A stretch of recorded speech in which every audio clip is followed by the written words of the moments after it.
If you look at my life from an outside perspective, people might think, wow, Daniel's life looks so amazing. He just plays video games all day and doesn't have to work. But then from my inside perspective, I feel empty and hollow, like my life is meaningless, and I feel very unfulfilled in life in general. I think there's a very high probability that after I finish making this video, I'm going to play some of the brand new Battlefield 2042 because that's pretty fun, unlike studying. They say life is a never-ending journey of learning, but the problem is, I've been living this way for such a long time, 10 years plus now, that the idea of doing anything challenging or difficult, or even thinking about learning something new, it's just so alien to me. I look back at my 20s and I kind of realize how I completely wasted them. When I say that I wasted it, what I mean is I didn't really do anything during my 20s that benefits me now in my 30s. I was wasting my time playing video games and chasing girls and going from meaningless relationship to meaningless relationship. When I was in my 20s, I never really imagined myself not being in my 20s anymore. I could never really think of myself as a 30-year-old. In the same way, when I was a kid, I could never imagine myself not being a kid and then eventually becoming an adult. And when I was in my 20s, I never really worried about things like, what are people going to think of me when I'm in my 30s and I've got nothing to show for it apart from memories of just chasing girls and playing video games? That's not very impressive. And when you meet someone and they ask you stuff like, so what have you been doing in Japan? What have you been doing in the last few years? And you don't really have anything impressive to tell them apart from, oh, I got 6,000 playtime hours on Rainbow Six and I got 5 girlfriends in Japan. No one is impressed by that and they think you're a loser. My looks are gonna fade soon and I'm not gonna look young anymore, which was probably the only reason why I was able to get girls in the first place, because let's face it, it's not like girls likes me for my amazing personality or my huge amounts of money. Somewhere along the line, probably in my early 20s, nearing my mid-20s, I kind of gave up on all ideas of working towards something. I just kind of failed at everything. I failed at becoming fluent at Japanese or Korean. I failed at trying to get into university. I failed at trying to work a normal job. And after failing everything, it just kind of made me not want to try anymore. Look, man, I know what you're expecting me to say. You're expecting me to do what all the other success merchants on YouTube do and say, hey, look at this guy. His life is a failure, not like me, not like a successful person like myself. Oh, and you, yes, you can also learn the secrets to success if only you buy my ebook, if only you sign up for my course, if only you pay for my coaching or my encouragement. That is not my perspective on this matter at all. Most of you are going to fail. If you're really honest with yourself about what it was you were trying to succeed in, chapter by chapter in your life has probably been a succession of failures. And looking ahead to the future, whether your ambitions are great or small, it is very likely that the future you have to look forward to is likewise going to be a succession of failures. And I think I'm different from most other people just in being really honest with myself and really honest with my audience, really honest with my parents, my friends, anyone who will listen to me. I'm really honest in looking back at my life and seeing a succession of failures and remembering accurately what it was I was trying to accomplish. Oh, it would be so easy for me to describe to you my experience living and working in Thailand as a great success. No, it wasn't. It was a failure. It didn't just end in failure. It was a failure at every stage. Oh, my whole experience, professional and educational experience in Cambodia. At a job interview, imagine how easy it would be for me to make that sound really impressive and interesting and successful.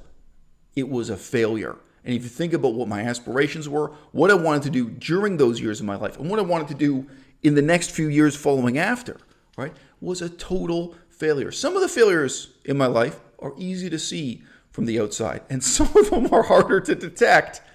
My YouTube channel is a failure. My whole involvement in vegan activism is a failure. And yes, y'all, can any of you remember that I actually enrolled in college to learn how to become a baker? That ended in failure. But there are two really important distinctions I want to draw your attention to. One is this.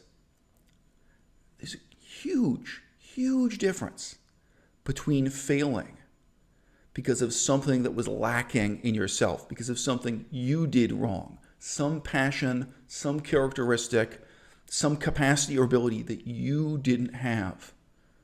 There's a difference between that kind of failure and failing because of outside forces that are beyond your control.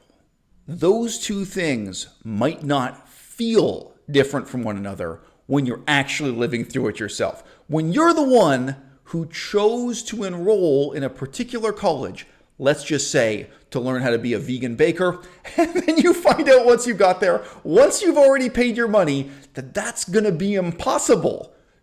Not due to any quality you're lacking, not due to any competence or characteristic that's lacking in you, not because you don't have the will or the passion or the verve or the tenacity. No. That's going to be impossible due to factors outside of your control. Still, you'll regret it. Still, you'll hate yourself for it, even if the only thing you have to hate yourself for is that you were so naive, so jejune, so trusting as to sign up for this program and hand over your money.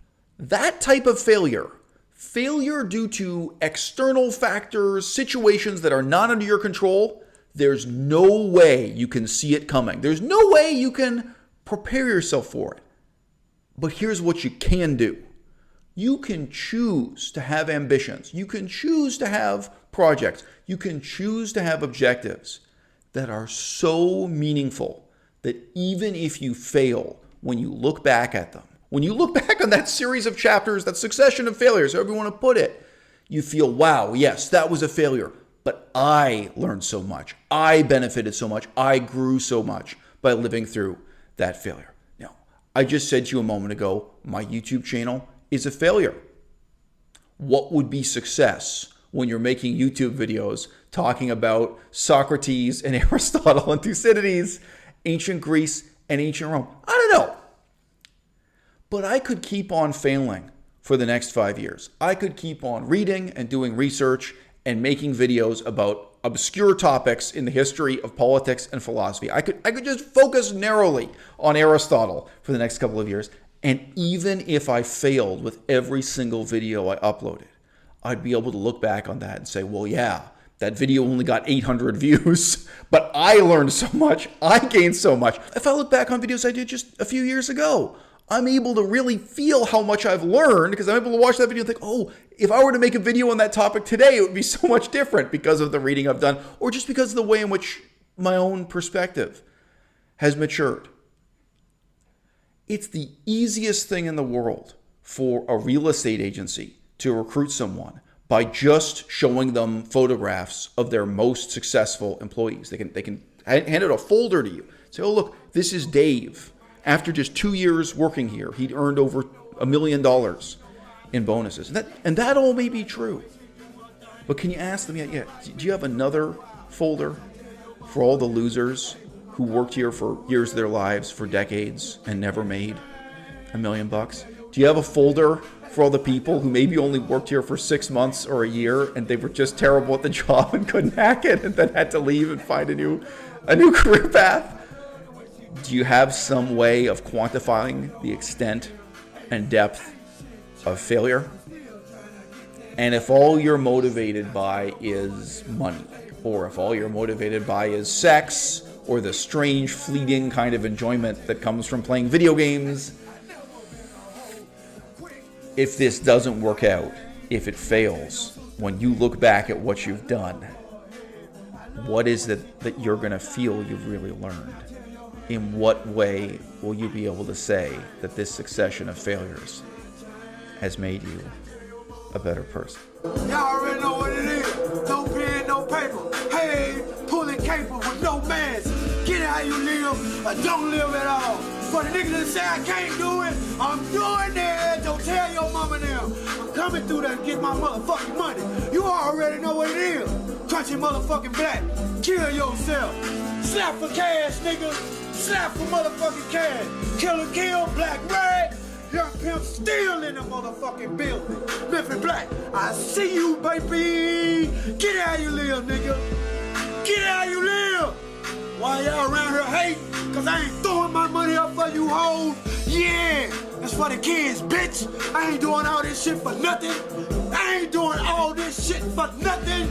For my motherfucking kids, nigga. Get how you live. Bitch, you suck dick for free. Bitch, you fuck for free. Get how you live. It ain't shit shaking with me. Ain't shit shaking. You gonna hear that song too. Ain't shit shaking. It is what it is. It went out, but it still is what it is. Get how you live or don't live at all. You know what I'm talking about? You know what I'm talking about? Big face, I see you, baby. Pretty Ricky, I see you, baby. Yeah. Haters.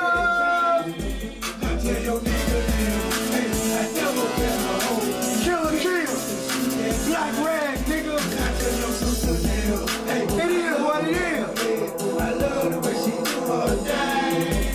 Go to the second job. Ain't shit changed. I'm still trying to get my change.